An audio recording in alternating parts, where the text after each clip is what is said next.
Happy Halloween, dames. In the grand tradition of Halloween, I thought I would make an effort. Let's see if I remember how to do this vlogging thing.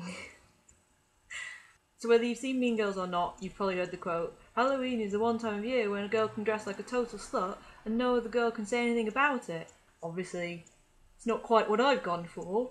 I guess I could Frankenstein cleavage. And this has become kind of something of a problem. Take a look at any commercial costume store or website and you'll see the same pattern repeated over and over again. Regular, whatever it is, costume for guys, and sexy version of whatever it is, costume for girls. Sexy devil, sexy vampire, sexy witch, sexy nurse, sexy maid, sexy hamburger, sexy Teletubby, sexy Sesame Street characters. The worst one I've seen this year has been sexy body bag. Yeah, because dead women, dead sexy, yeah.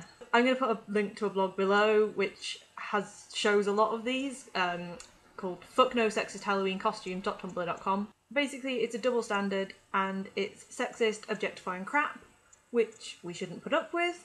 Women should not be expected to dress sexy because it's Halloween and that's what everyone does. When did Halloween become about sexy? It was meant to be scary. Isn't that the point? Scary?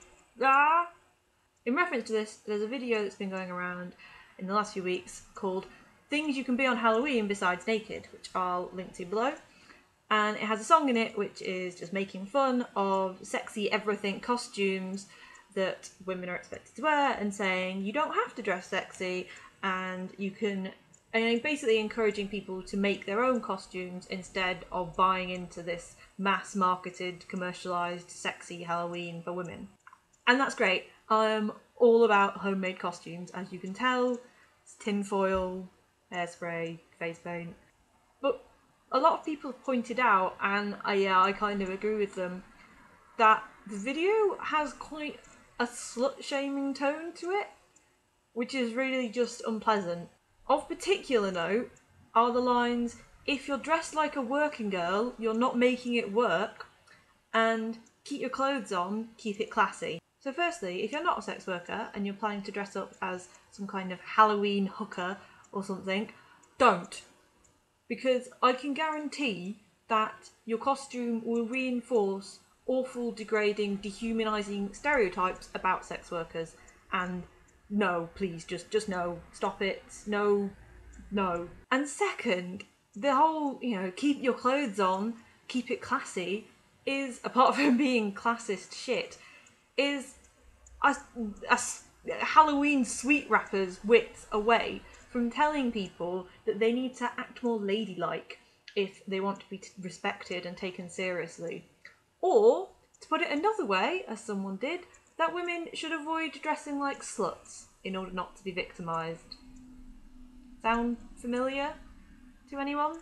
I'm also going to link below to an article by one of the editors of Agenda magazine, which talks about the video and is fully in support of its message.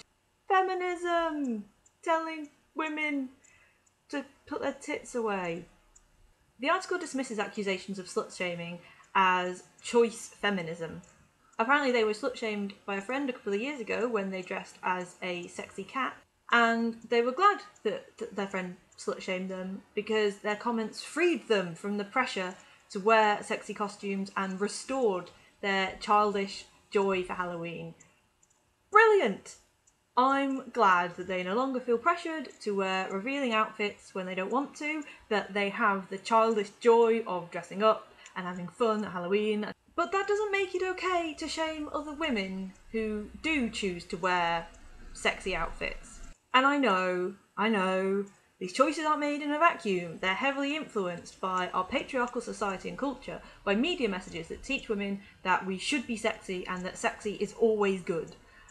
And often there's just a simple lack of alternative options in stores, which encourages a growing trend towards women wearing sexy everything. If you're not creative, if you're not crafty, and you don't have time or energy, to make yourself a costume and you just want to go out and buy something and the only options are sexy this, sexy that, that's pretty much just what you're going to be left with.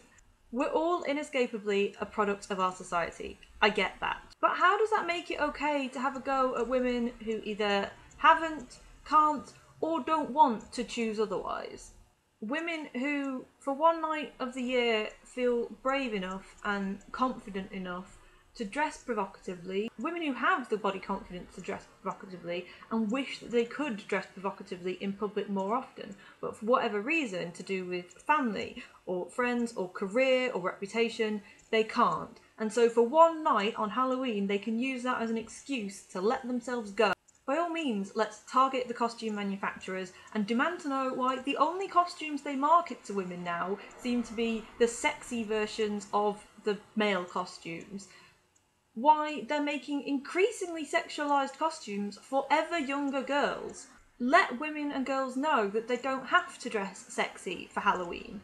Publish lists of alternative Halloween costume suggestions and crafty DIY how-to guides so that people can choose an alternative if they want to. I've seen some amazingly creative handmade costumes online in the last month, and some of them aren't sexy, but some of them are. I saw one a few days ago that was a sexy Darth Vader costume that someone had put together themselves, which was brilliant. But don't tell women that they need to cover themselves up, that they need to put their tits away, because when you do that, you're reinforcing all the other patriarchal, societal and cultural messages that say that a woman is only worthy of respect if she covers her body up and acts within a certain narrow set of socially mandated boundaries. And that's not a feminism that I want any part of.